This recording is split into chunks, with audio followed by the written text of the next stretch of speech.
مفتی Rashid Ahmad Khurshid official. ایک صاحب نے سوال کیا ہے، میرا سوال یہ ہے، جو لوگ ہمیں دنیا میں ملتے ہیں یا ہم ان سے ملتے ہیں، کیا جب اللہ تعالیٰ نے روحوں کو پیدا کیا تو عالم ارواح میں، تو کیا جو روح اس وقت جس سے ملی ہیں وہی دنیا میں ملتی ہیں؟ ایسی کوئی حدیث ہے تو اس کی وضاحت کر دیں، جزاک اللہ خیرہ۔ دیکھیں، صحیح بخاری کی ایک حدیث ہے، حضرت عائشہ رضی اللہ تعالیٰ عنہ فرماتی ہیں کہ رسول اللہ صلی اللہ علیہ وسلم نے ارشاد فرمایا، الارواح جنود مجندہ فما تعارف منها ائتلف وما تناکر منها اختلف۔ حضور نے فرمایا کہ روحیں مجتمع لشکر کی طرح ہیں، ایک مجتمع، ایک ملی ہوئی فوج کی جیسی ہیں، تو ان میں سے جو ایک دوسرے کو پہچان لیتی ہیں وہ ایک دوسرے سے مانوس ہو جاتی ہیں، اور جو ایک دوسرے کو نہیں پہچان پاتی وہ ایک دوسرے سے جدا ہو جاتی ہیں۔ اس حدیث کا کیا مطلب ہے؟ اس کی بہت سی تشریحات کی گئی ہیں۔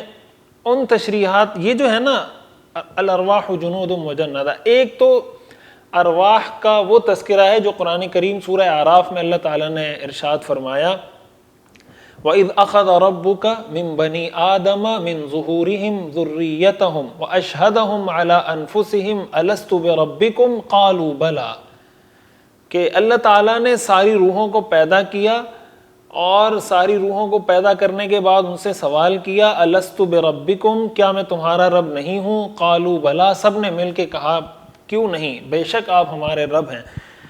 ایک تو روحوں کا وہ تذکرہ ہے جو سورہ اعراف میں ملتا ہے۔ ایک حدیث میں حضور علیہ الصلوۃ نے یہ بھی ارشاد فرمایا، اس کی بہت ساری تشریحات ہیں، ان تشریحات میں سے ایک تشریح یہ بھی ہے کہ ہر قسم کے لوگ اس دنیا میں پائے جاتے ہیں، اچھے لوگ بھی ہیں، برے بھی ہیں، سخی بھی ہیں، کنجوس بھی ہیں، جس کوالٹی جس صفت کو بھی آپ لے لیں۔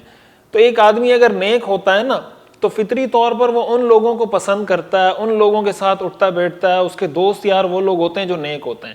اور اگر ایک آدمی خود برا ہے، مثال کے طور پر وہ خود بے نمازی ہے، نماز نہیں پڑھتا، خود روزہ نہیں رکھتا، تو اس کی زیادہ بیٹھک، اس کی گپ شپ، اس کی دوستی بھی ان لوگوں کے ساتھ ہوگی جو نماز نہیں پڑھتے، روزہ نہیں رکھتے۔